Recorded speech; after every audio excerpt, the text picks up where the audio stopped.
Okay, so we're talking about conservation of natural resources, and now it's time to actually define what is a natural resource. So we're going to go through that, and then we're going to discuss a concept called tragedy of the commons. So let's start out, first of all, with defining a natural resource. Natural resource. What exactly is a natural resource? A natural resource is defined as any component of nature that humans use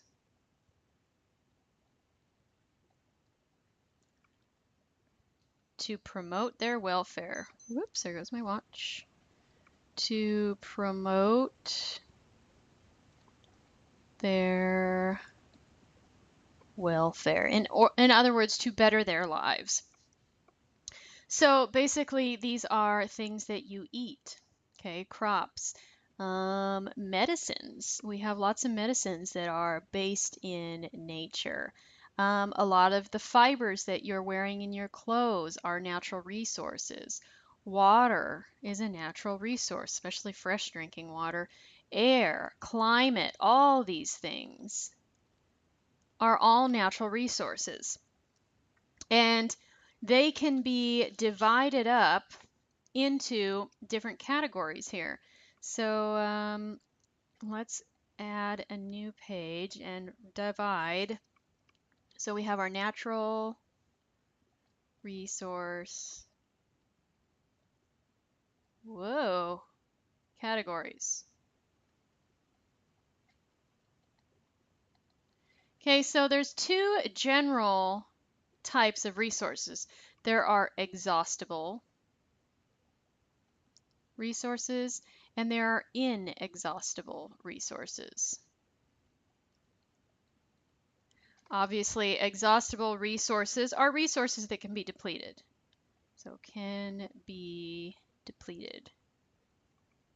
I'm sorry for my atrocious handwriting. This writing on this tablet thingy is not easy. And these are resources that cannot be depleted. Okay, they don't go away, they can't be used up. So first, let's think of inexhaustible resources. What are we talking about here? Well, mostly things like the sun, solar power, tidal power, wind. Okay. We don't have a whole lot of inexhaustible resources. Under exhaustible, then we have two subcategories. We have the renewables, renewable resources, and non-renewable. So renewable resources are basically resources that can continue to be used if we use them in a sustainable fashion. Resources that can be renewed given, let's say, good practice or good management.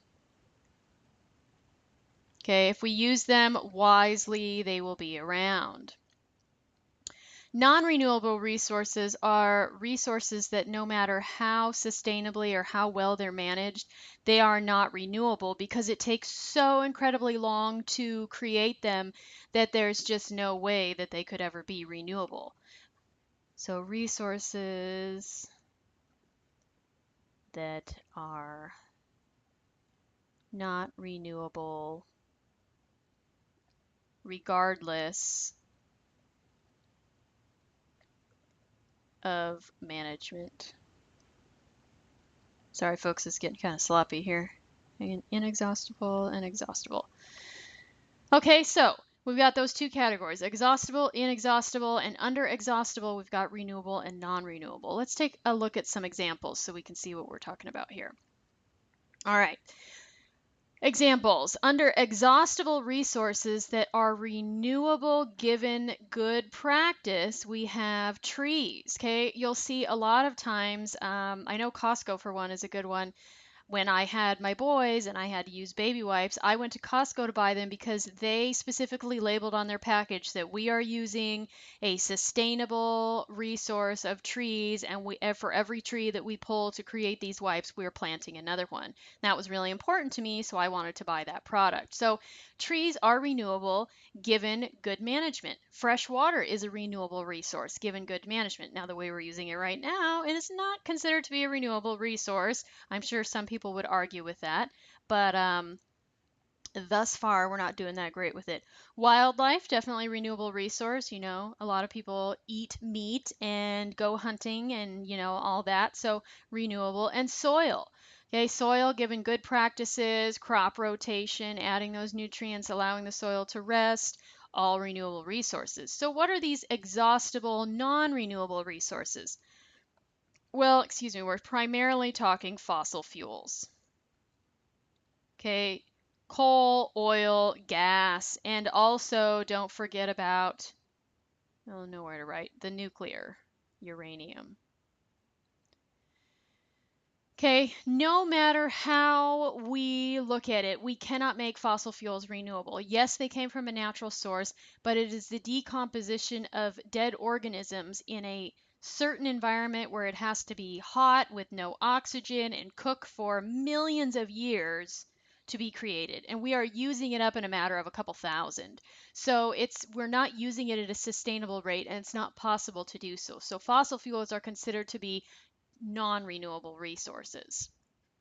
And then more examples, the renewable resources that are inexhaustible, these inexhaustible resources, solar power, wind power, we talked about those. So those are some ideas of resources. All right. So what is the big picture with natural resources in the U.S.? Big picture in U.S. The big picture is bad. It's bad. The U.S. is highly dependent on the worst of the worst for our energy needs.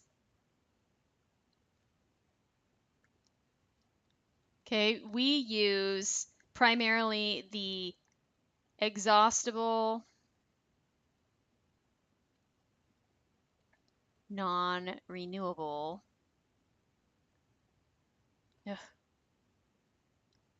resources, fossil fuels.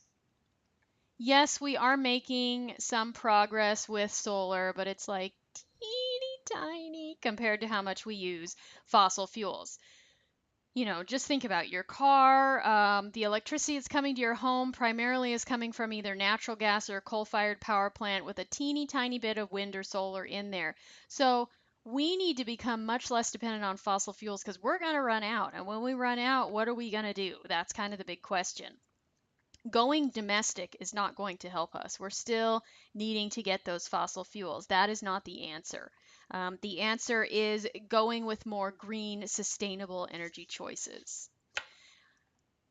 Okay, another concept that you need to be familiar with is this concept of the tragedy of the commons, and it was come up with by this guy here, Garrett Hardin, and it was basically an essay that he wrote about this concept, and basically he argued that resources open to the public that were not managed were going to be destroyed and depleted because there was no private ownership and no one therefore had any incentive to care for those resources. And as such, it ended up being a tragedy of the commons. Everyone was using it. And this concept still holds true today. We have a lot of resources that are a tragedy of the commons. In my opinion, our desert water is currently a tragedy of the commons because we pull from an underground aquifer, and most people think, well, I mean, we're not pulling from the Colorado River. We have plenty of water under our feet, and I have a lawn and I want a lawn, so I can just water as much as I want because I feel like I have a lawn. And there really isn't anyone to tell you, no, you can't have that much water until very recently when we finally set these drought limits and said you can only water from this time to this time. You know, I'm hoping that more strict regulations come about saying, you can't have a lawn. In Las Vegas, it's not uncommon for people to get fined $500 when they find water running down your street because that's simply not okay. It's such a limited resource. but that's a tangent. So the idea of a tragedy of the commons is that Garrett argued that public resources, or these resources that are open to the public, would be destroyed or depleted as everyone would try and take as much as they can get. As can get, but gave no care to the resource due to lack of ownership.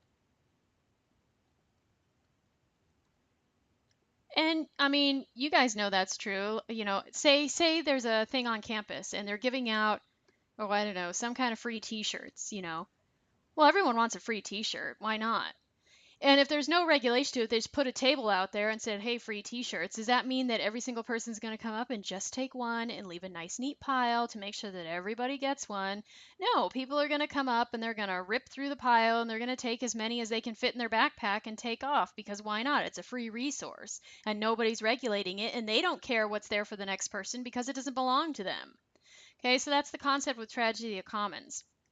And so Garrett argued that if you give public some ownership in it, then people will really care and take care of it. Or the government needs to step in and regulate it and say, you know, everyone can only have certain such and such amount. Now, your book talks about where this original concept came from were public pastures where they could graze their livestock. And so that's kind of how he came up with this concept. You will see this term on a test, so definitely make sure that you are familiar with it. Okay, there's one more video left for this lecture, so we'll pick up from here.